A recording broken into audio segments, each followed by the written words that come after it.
du point de vue de l'entreprise, je ne vais pas vous refaire le petit laïus de pourquoi l'entreprise est confrontée à tout un tas de perturbateurs et a besoin de changer, mais en tout cas, l'objectif de l'entreprise, c'est de trouver des solutions pour s'adapter plus vite, pour changer de modèle, pour innover, pour se réorganiser plus rapidement et de manière plus fluide, sans que ce soit source de friction. Donc on le sait, on part d'un modèle qui était, il y a quelques années, très hiérarchique, avec, on va dire, une tête qui décide, ou un processus qui remonte, qui fait que les décisions sont prises à un nombre concentré de personnes, à une entreprise où il y a plus de délégation, plus d'autonomie, où les gens sont alignés par d'autres biais que par la voie hiérarchique, mais cette autonomie, elle permet de mieux analyser les situations, de trouver des solutions sur le terrain et de progresser. C'est cette notion d'agilité. Et cette notion d'agilité, elle est obtenue par l'évolution du modèle organisationnel, où les collaborateurs se mettent en réseau. C'est se donner à chacun la capacité de mobiliser ses pairs pour trouver une information, mais pour se mobiliser sur un sujet donné, pas forcément uniquement par le déclenchement d'un processus au sein de l'entreprise. Et ce modèle en réseau réticulaire, il vient s'ajouter au modèle hiérarchique et matriciel qui préexistait, en venant bien sûr les atténuer, on en reparlera tout à l'heure. Donc on voit bien que le numérique, aujourd'hui, cette mise en réseau qu'on a dans la vie de tous les jours, elle s'infuse dans l'entreprise par le bas, par les usages. Les utilisateurs aujourd'hui ont besoin de se constituer un réseau au sein de l'entreprise pour travailler efficacement. Et ils utilisent le réseau social d'entreprise ou ils utilisent des réseaux sociaux externes, c'est-à-dire pas portés par l'entreprise, pour se connecter avec leurs collègues ou leurs pairs dans d'autres entreprises. De la même manière, l'agilité est un mot que tout le monde a à la bouche, on en reparlera dans un instant, mais c'est quelque chose sur lequel beaucoup de collaborateurs ont l'aspiration d'être plus agiles. Les entreprises veulent être plus agiles. Certains sont, comme M. Jourdain, en font sans trop le savoir.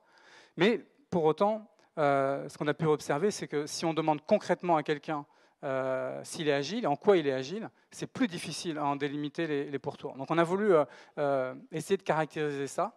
Bien sûr, déjà, j'aurais pu le rappeler, l'agile, on en entend beaucoup parler dans le domaine de l'informatique, mais aujourd'hui, la business agility, c'est l'ensemble des activités qui peuvent être portées par ce type de démarche. Alors voilà une manière simple, en tout cas c'est celle qu'on a trouvée la plus simple pour caractériser ces deux approches. C'est la manière dont on traite un problème. Ça nous arrive tous les jours, des petits comme des grands problèmes. L'approche conventionnelle, ça va être, on va d'abord l'étudier, on va d'abord l'analyser, on va identifier des scénarios, et puis on va en arbitrer, on va en engager un. Alors que l'approche agile, ça va être plutôt de intuitivement tester des pistes. Il faudra les tester vite, de manière à pouvoir tirer des enseignements. Ce ne sera pas forcément la solution qui sera trouvée du premier coup, mais ça permettra d'avancer. Donc ça fonctionne bien, notamment lorsqu'on a des problèmes complexes qu'on n'est pas en mesure de modéliser facilement parce qu'on ne les a jamais rencontrés. L'approche conventionnelle, c'est également avoir une démarche préétablie, étape 1, étape 2, étape 3. L'approche agile, c'est on va itérer successivement et on va influencer l'étape 2 à partir du résultat de l'étape 1.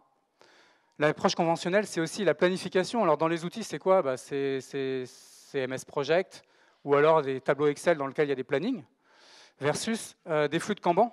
Et les flux de Kanban, c'est quoi? C'est Planner, c'est Trello. Et puis, plus difficile à avouer, mais l'approche conventionnelle, c'est souvent des parties qui contractualisent les unes avec les autres. C'est par exemple un client, un prestataire, une maîtrise d'ouvrage, une maîtrise d'œuvre. Et elles peuvent avoir, du coup, des responsabilités les unes vis-à-vis des autres qui font qu'elles ne sont pas forcément tout le temps d'accord. C'est le moins qu'on puisse dire lorsqu'on a de l'expérience sur les projets, par exemple. L'équipe agile, c'est le principe on est tous dans le même bateau. On arrivera à bon port où on coulera ensemble, mais on est tous dans le même bateau et on réunit une équipe pluridisciplinaire au sein du projet.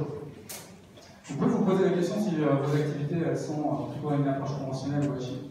En tout cas, ce sont les deux axes de transformation de l'entreprise pour qu'elle arrive à progresser. D'un côté, la mise en réseau et d'un côté, le développement de pratiques, d'activités gérées en mode agile. Alors, c'est important de se rappeler cet élément-là, c'est que je pense qu'il faut bien avoir en tête que les outils qu'on cherche à déployer dans les entreprises et dont on veut maximiser la production, ils ont été conçus dans cette veine-là, ils ont été conçus dans cet état d'esprit-là. Un outil comme Trello, ou même Planner, donc des outils de Kanban, ils sont faits finalement pour soutenir du management visuel ou des approches agiles. Ils ne sont pas là pour faire de la planification au sens de compte, bien sûr. C'est une évidence, mais c'est juste rappeler que ces outils-là, ils ont été conçus dans un état d'esprit pour un usage donné. Le réseau social d'entreprise, vous savez, je vais dire là-dessus, c'est une personne qui va pouvoir interagir avec ses pairs, pas forcément son équipe, sur des sujets donnés, qui va pouvoir créer du lien avec d'autres personnes qui ont des centres d'intérêt communs, et donc on va pouvoir suivre l'activité au jour le jour. On va finalement maximiser, développer ces liens et maximiser ces opportunités de synergie. On va être dans une approche centrée utilisateur, on va développer des liens, on va les nourrir au cours du temps, on va pouvoir organiser l'information librement, on appelle ça la taxonomie. On est aussi sur du temps long, sur des discussions qui peuvent être étalées sur plusieurs semaines, plusieurs mois. Les messages d'équipe, que souvent on a tendance à savoir est-ce qu'on a besoin de Teams et Yammer, est-ce qu'on a besoin du messager d'équipe et d'un réseau social. A priori oui. Pourquoi? Parce que le messager d'équipe, elle est là pour outiller, soutenir des approches en mode agile. Elle est là pour contextualiser tous les échanges. Elle va d'abord les contextualiser en les rassemblant dans des canaux, plutôt que par ordre chronologique comme dans l'email. Mais elle va également mettre la conversation dans le document, elle va ramener ça dans la messagerie d'équipe. On va converser autour d'un formulaire d'inscription, comme l'inscription à cet événement. On va converser autour d'un flux de Kanban, des tâches. Toute cette conversation est contextualisée, elle est mise en perspective autour d'un objet, dans la messagerie d'équipe. Donc la messagerie d'équipe, elle permet de finalement s'y retrouver plus facilement dans les différentes conversations qu'on peut avoir. Elle permet également de déclencher des actions sur les applications tierces qui sont associées, comme le flux de Kanban, de faire évoluer l'état d'une tâche, ou de valider un formulaire. Ce sont aussi, vous le savez, des échanges qui sont très spontanés.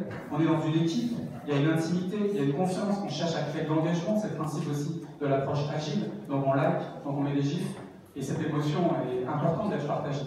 On est sur un format d'échange qui est différent à la fois du mail et du réseau social d'entreprise. Par contre, on est sur des échanges qui sont plus éphémères. On a beaucoup de bruit si on prend du recul et qu'on regarde les échanges à long terme, ça fait du bruit, alors que sur le moment, ça nous donne des signaux sur où est-ce qu'on en est au sein de l'équipe. Donc on a un ensemble de cas d'usage, je ne vais pas les détailler là, qui sont présents dans l'étude, qui reposent sur ces deux piliers.